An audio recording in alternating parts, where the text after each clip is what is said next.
Because in reality, you don't need a hell lot of techniques. That's a martial arts illusion, that we think we need to know it all. But the more we know, the less capable we will actually be of doing something. Because in a stressful situation, you can't choose. Your discriminatory, I think it's called discriminatory? Your discriminatory thinking will be switched off. So actually, the less you know, the better it is, if you're good at what you know. So I like to see this as alternatives. And we will look at the Shuto-Uke. We will begin there. It's called a knife hand strike, but we will use the whole of the forearm. And we will begin with the same concept of striking first.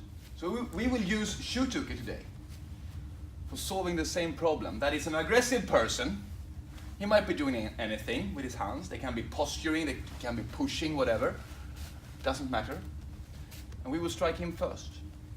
But we will change the concept. I say this from the beginning. From moving in like this, but we will actually, boom, be weighted on our rear leg. So what we will do is this. I take the 45-degree angle and I, boom, attack the neckline, the brachial plexus, sitting here. And he comes up, and I go down again, boom. And he goes up, and go down here, and close this. And here, one, boom, and there it goes. All right? Boom, bam. What's important is this rear leg. My weight is not here. There are tons of different reasons for this. We will look into some of them today. But what I would like to say is that this brings in a new form of footwork.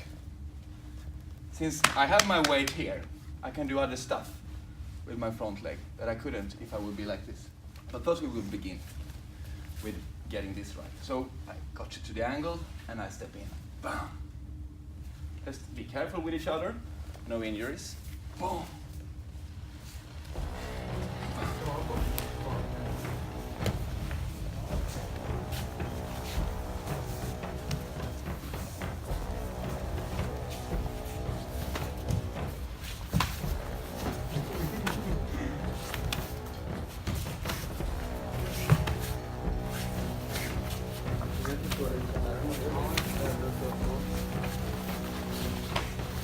On a front leg based stance, so my weight is here. I can reach him and my rear foot can be reasonably far away. Then I can bring in knee strike or something. That's how we have worked all our way up to now. But if I am to have my weight mostly distributed on my rear leg, it has to be close. If I am to reach him. Because I don't want to be out here reaching. I want it all to be, boom, here, where I have a strong, solid structure. And you want a footlock step? We're gonna get there that soon. Thank you. Be close. You could actually do it like this. You don't really need the hands to move him. Why are we doing this? Because the hands are in our way, right? If he's standing like this, and he's just posturing up, tuffa upp till det opposite, då kan ni bara boom, slå honom. Just hit him, of course. In any way.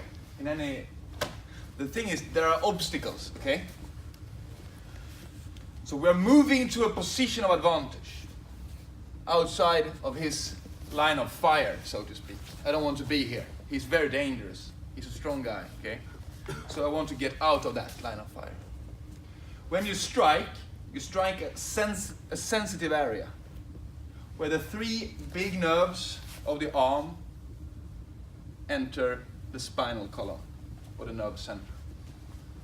What you want to do is that if you think about the way Shuto-Uke is performed, it is with this motion at the end, right? We want to use that, so we enter and bam, we rotate it in, all right? So we're here, boom. Okay?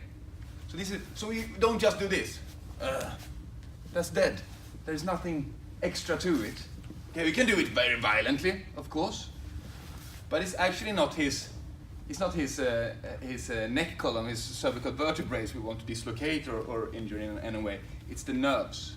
We're going for the nerves. We want to be on his nerves. Gå med på nerverna. Boom. Okay? Instead.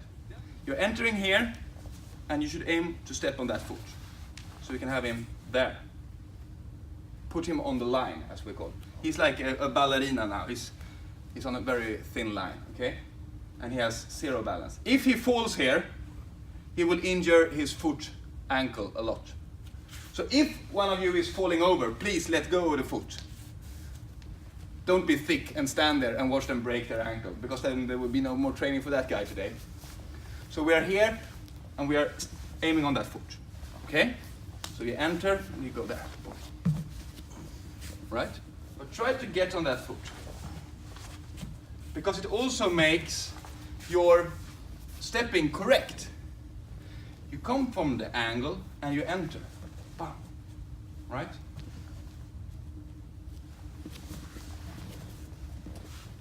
Over here.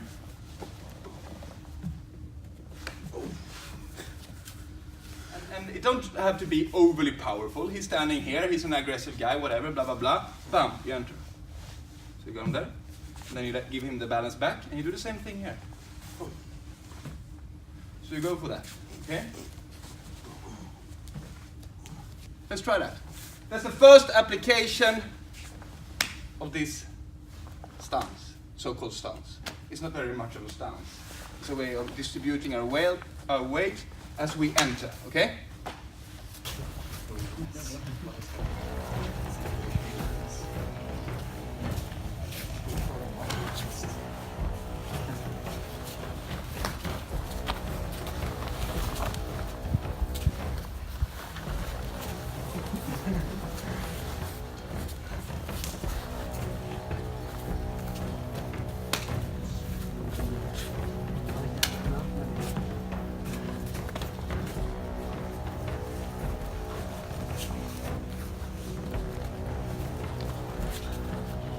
So, he's an aggressive guy, right? Very. You can see him. He looks fierce. So, we're getting outside and we're entering here. Wow. What we can do from here varies. I mean, we are now working the concept of preemptive striking. So this could be it. If this is done violently enough, boom! He will fall over, he will break his ankle, and you go. All right? That's the purpose of the whole thing. You want to go. But we can also play with another idea. Let's say you want to beat him more. Always. Always. So we use this as an entry. We call this the Passai Boxing System, right? So what does that give us a clue about? Boxing. Well, it gives us a clue about hand techniques. This is a perfect setup for, striking him. And if you look at, like in Eskrima Kali, for instance, you might have this as an entrance for going into boxing. And I know you like boxing a lot nowadays, don't you? So you can use this very well for that. You enter, bam, and then you, whatever you want to do there. Just beating the hell out of your good friend you're practicing with. No, don't do that. There's an entry for that. So this could be it, but it can also be an entry for something else. All right? What's interesting then is that you switch. Here I move with total mass transfer. It's my mass going through him like a wedge. Bam! And now I switch to rotational energy. You see what I'm talking about? I enter here, bam, and then I make it spin. Okay? So play with the two of them. You have all, and you can of course do other stuff as well. When you got something here, boom. So you put him here, boom. Now. And when he's there, boom, entry. He's unbalanced, taking that. Sessa. Fine. Let's think a little bit more about this idea that we're actually running off. Okay? So let's say this is a room, and that's the entry in that direction. He knows that. I'm in the wrong position of the room, so the entry is behind him. And he's the problem here. So we can, to begin with, use a distraction. You know them? You know them? Yes. I'm sure. Boom, there you enter, okay? That's a good thing. Are they with you? Bam! Okay? When you're here now, use this. If you go for the strike, for your exit. See my point? So you can exit with the strike. Bam! Bam! So that's the way we want to go. When we strike, we're actually putting energy into that direction, so we can follow it. Again. So we are here, bam!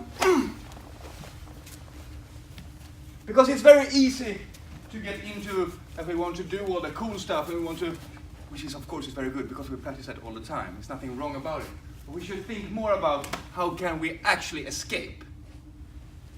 Because that is probably what's going to save a person in a not so good situation. All right?